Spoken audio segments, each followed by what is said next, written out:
Bonjour, bienvenue à Saint-Antoine-l'Abbaye, l'un des plus beaux villages de France. Je suis Géraldine Mosselin, directrice du musée, l'un des 11 musées du département de l'Isère. Et aujourd'hui, je vous invite à me suivre dans l'exposition Sur un fil, ou l'art de se vêtir au Moyen-Âge.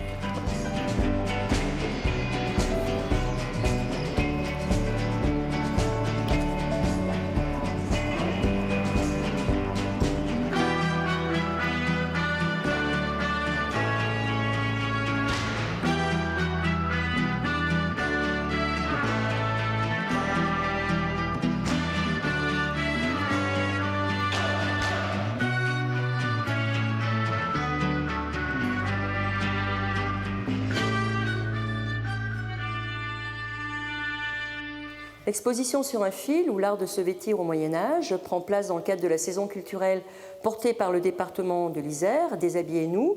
Et c'est une exposition en fait, qui n'entend pas offrir un regard exhaustif sur ce qu'est le vêtement, ou en tout cas ce que l'on appelait au Moyen-Âge les garnements, c'est-à-dire des pièces constitutives d'une robe, donc d'une tenue, qui constituait la garde-robe des hommes et des femmes.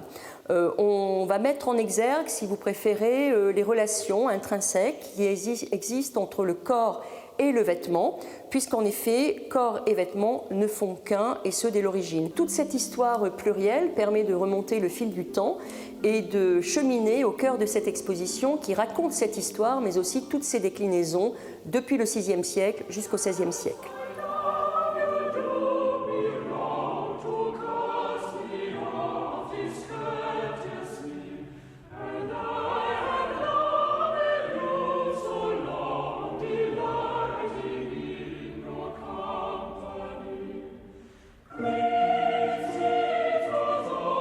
Alors là, nous nous trouvons devant les grandes chroniques de France.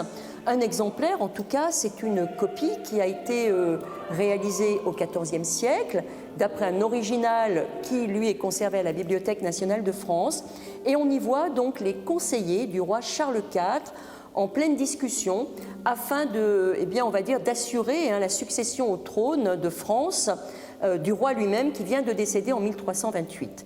Et ce qui apparaît ici et ce qui est très intéressant, c'est la raison pour laquelle j'ai pu extraire l'un des personnages qui devient le fil conducteur finalement pour toute la saison du musée de Saint-Antoine-l'Abbaye, c'est qu'on les voit vêtus de la houppelande. La houppelande, c'est cette robe manteau qui était portée aussi bien par les hommes que par les femmes. Et au XIVe siècle, on porte la ceinture sur les hanches.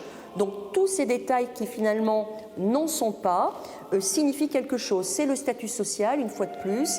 On peut dire aussi que le vêtement va révéler les qualités morales ou héroïques, quand on a affaire à un chevalier, par exemple dans le conte du Graal de Chrétien de Troyes, du protagoniste. Et c'est ce que l'on voit précisément ici, avec les chaperons, les célèbres chaperons à turban.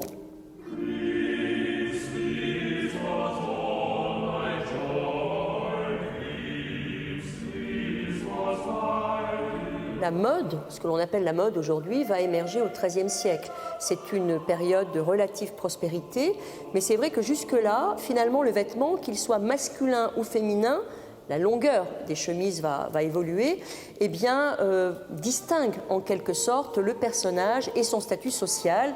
Et là, on a affaire à une coiffe qui est tout à fait courante au XIIIe siècle, coiffe féminine. Il s'agit du touré gaudronné, qui est doté de la mentonnière appelée également barbette et qui pouvait également se porter sur la bouche ou sur le nez pour se protéger de la poussière. Et là, nous avons son pendant masculin, donc qui provient d'une maison rémoise. Nous sommes au XIIIe siècle, le siècle de Saint-Louis. Et ces deux personnages, en fait, esquissaient un sourire de connivence.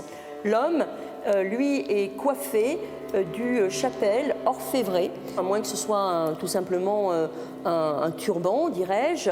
Et surtout, ce sont ces fines bouclettes qui sont ici et qui s'échappent de sa coiffure et qui signent aussi une période.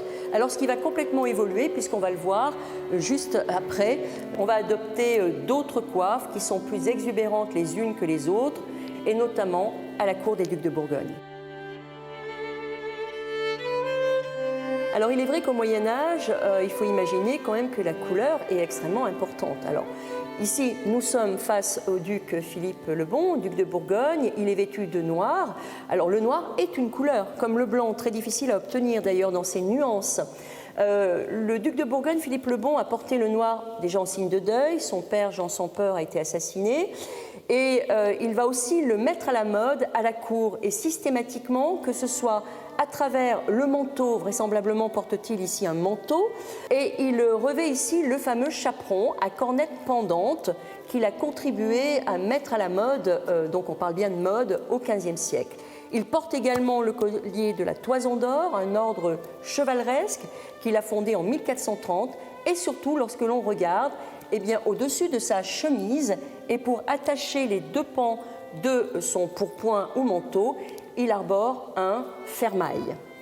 Alors le fermail, c'est une pièce d'orfèvrerie qui pouvait être plus ou moins ouvragée et qui va en quelque sorte succéder à la fameuse fibule. Ce fermail, enfin ces fermots, dirais-je, que vous voyez ici, ont une histoire, on va dire, aussi belle que tragique, puisqu'en fait, ils font partie du trésor dit de Colmar. Et donc, il est vrai qu'au moment de la peste, 1348-1349, on assiste aussi à des pogroms, persécutions à l'encontre des Juifs.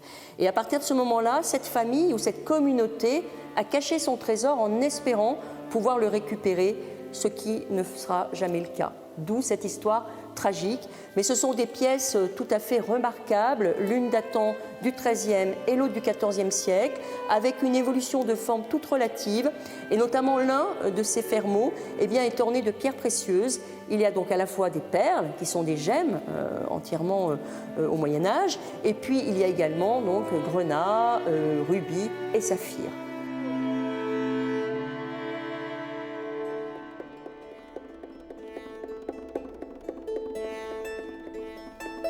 Alors, ces deux chaussures sont tout à fait exceptionnelles, prêtées par l'unité d'archéologie de Saint-Denis, en région parisienne. L'une date du XIe siècle, l'autre du XVe siècle, et donne une typologie tout à fait différente. Très émouvante également, cette chaussure d'enfant que l'on voit ici, avec son patin, car c'était une chaussure qui était effectivement assortie d'un patin à glace, qui était réalisé en radius de bovin. Donc soit pour le jeu, soit tout simplement pour traverser des étendues gelées.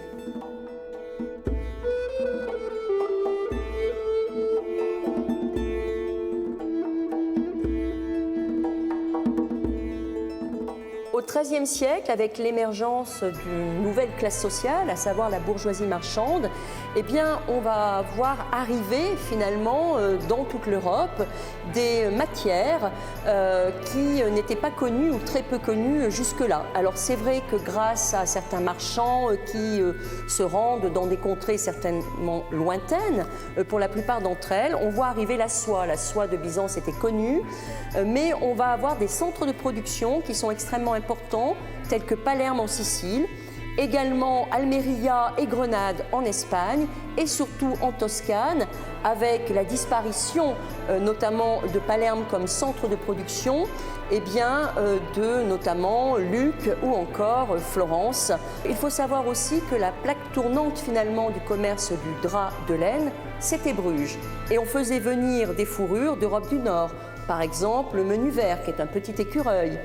Alors ensuite, il y aura également la martre, et le plus courant, c'était ce que l'on avait auprès de chez soi, à savoir le renard ou le loup.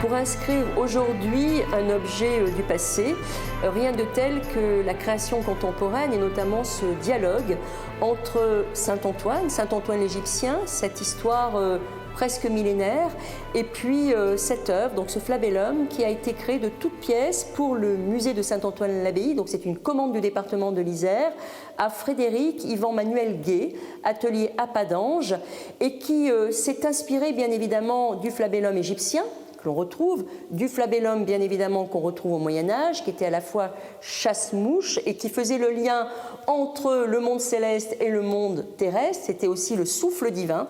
Il l'a joliment appelé le souffle de Saint-Antoine. La boucle est bouclée. Pour prolonger votre visite, je vous propose la publication éponyme Sur un fil ou l'art de se vêtir au Moyen-Âge, paru aux éditions Faton, ainsi que le parcours famille qui a été réalisé par le pôle de l'action éducative et des publics.